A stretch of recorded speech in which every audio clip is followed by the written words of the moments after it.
MPs are not satisfied with the answers they have received from Home Affairs Minister Malusi Gigaba. He's appearing before Parliament's Home Affairs Committee to discuss the Fireblade saga. The minister granted Fireblade Aviation permission to operate a private terminal at OR Tambo International Airport. eNCA reporter Annika Larsen joins us now from Parliament. Good evening, Annika. I know you are as confused as we are about what happened over the past hour or so.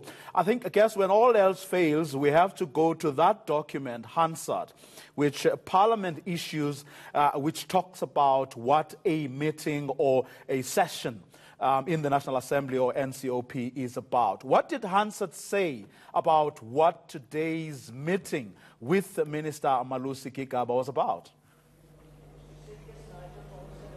Well, the chairperson of the committee, Hlomani Chauke, sent through a media alert today saying that there will be a briefing today by the Minister of Home Affairs on the agreement between the Department of Home Affairs and Fireblade Aviation on the terminal at OR International Airport.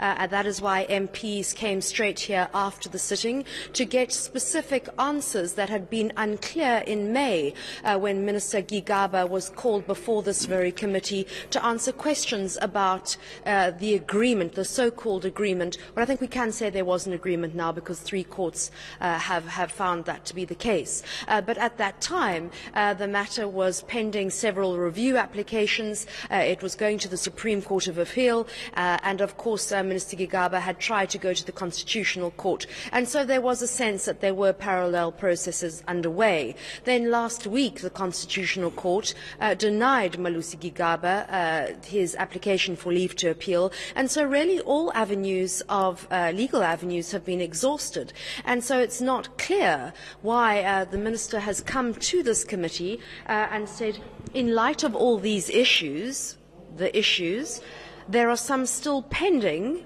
Is he going to take the Public Protector's report on review? I'm asking the question. We will confine ourselves to operational issues, and so we are now going to get a briefing from the DDG of Home Affairs on how any upcoming applications for VVIP terminals will be conducted and what kind of discussion document will be sent to Cabinet, which is not what this meeting was supposed to be all about. And he didn't give any clarity. I guess other people who may agree with him on that are saying that based on the things that they know. But an important point to make here is that when the committee took a final decision to still call him today, those things had already happened. The Public Protector had already pronounced, which is why, it's a bit bizarre why they would all now go back to those questions. Yes, and this chair, Hlomani Chauke, has been very clear. And in the session last week, when the CEO of Fireblade Aviation, Nikki Oppenheimer, told the committee that Malusi Gigaba had lied to the committee, he said perjured himself. But of course, we know that that's a criminal case, and that's a matter that the NDPP will have to deal with before laying a criminal charge or deciding not to.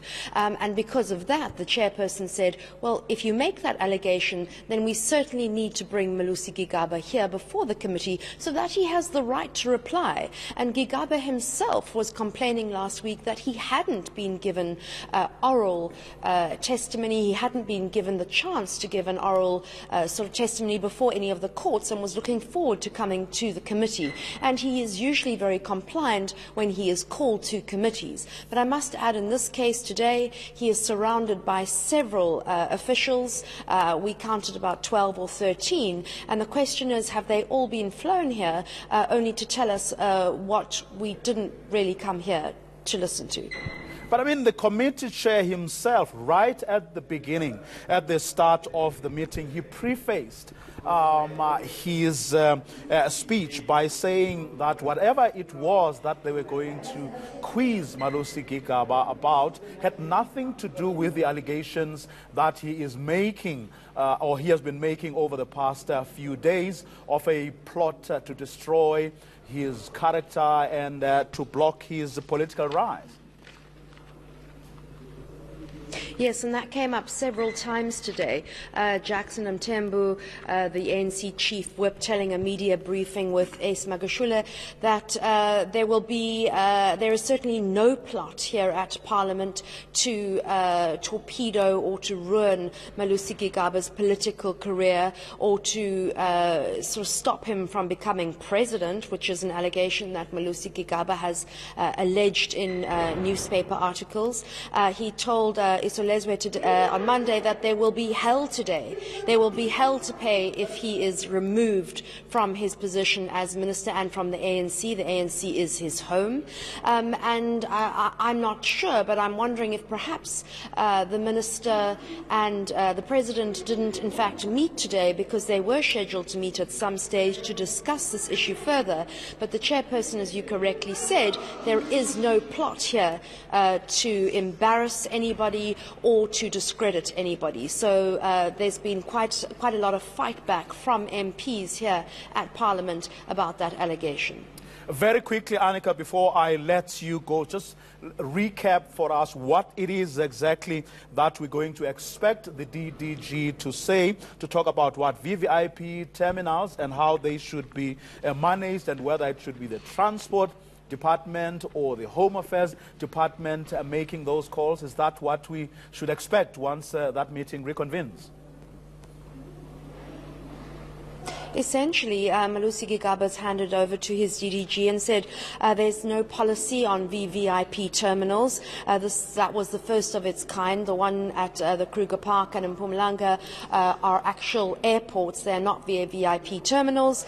There's only one service provider at port of entry. There are so many other different departments that need to give approval. Is it going to be Home Affairs? Is it going to be the Department of Transport? And that's a matter that needs to come before Cabinet. There have been other applications for VVIP terminals, and he said he doesn't see any problem with those as long as there is a correct protocol in place. But the chair did say to MPs, who of course are disgruntled over their dinner behind me, that there will be time for questions. That could be any time very late tonight when most people are feeling very drowsy and probably have lost that sense of impetus to ask pressing questions. eNCA reporter Annika Larsen.